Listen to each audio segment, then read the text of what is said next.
Hey, welcome. And we are back. And as you can see, we're in another place. We're not in a park this time. We're actually sitting outside of City Place. City Place is in the Woodlands part of Houston. We just finished up an amazing marriage retreat with our local congregation here in Houston. And it was incredible. It was Javier Amaya was a speaker, and we got a lot out of it. Just hearing his testimony, his life, had great fellowship with other couples, and we literally just finished out. You see, I got my love shirt on.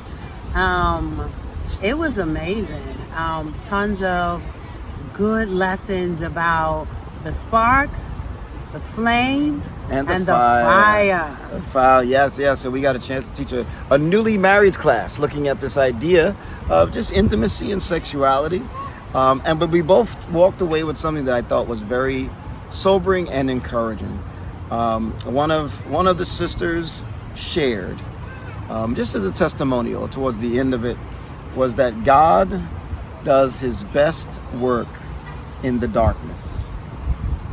His best work in the darkness. That when we're in those times where there is pain, when there's in those times where things seem hopeless, painful, and not so bright. In other words, going to a retreat is a high point, right? Celebration, it's fun, it's great, it's amazing, it's a beautiful day. But God does his best times in shaping and changing us and our situation in ways we don't understand. When our marriages aren't doing the best, when our lives are going through pain, whether that's pain in our relationships, pain in our disappointments, and you can keep filling the blank in our sickness. Those times, it's hard to believe, but it's a very strong biblical view. God is working. And that if you look back in some of the most painful moments, even of your marriage or your life, there's things that happen through that you would not be who you are now if it wasn't for that pain. Was that a good summary? That was awesome. And it made me think about our marriage even, and how it's like to God's power that we get to teach at a marriage retreat, because the first 7 years of our marriage were dark times. It was hard lessons and learning to be a team and learning to work together and me learning how to be led. It was a dark time for us. But also during that time, God taught us some really good lessons. He taught us how to walk with him and how to trust in him. And she gave the example of Jacob and the way that Jacob fought with, he didn't know at the time it was an angel, but he fought all night. That was dark. And he came out healed in the morning. He was blessed.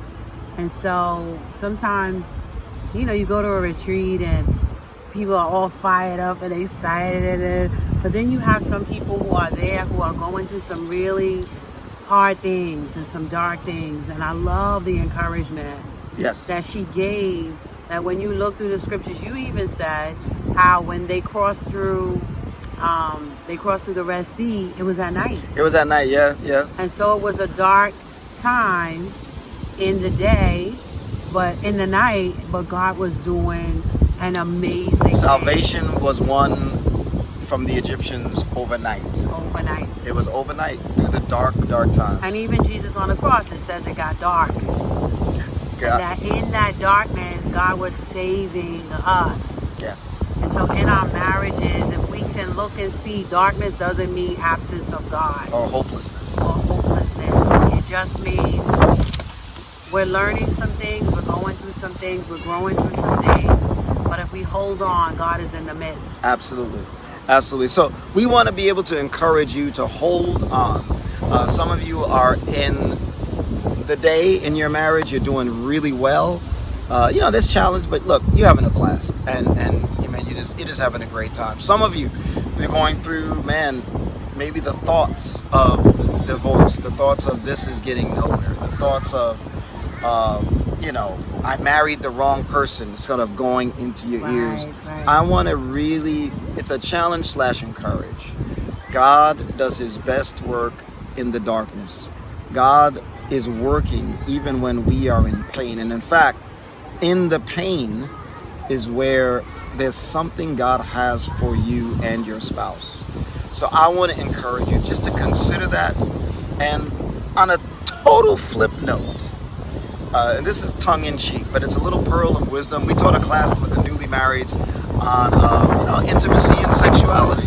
And we want to give you this encouragement, just like our brother gave us, is have an active, regular, rich sexual life.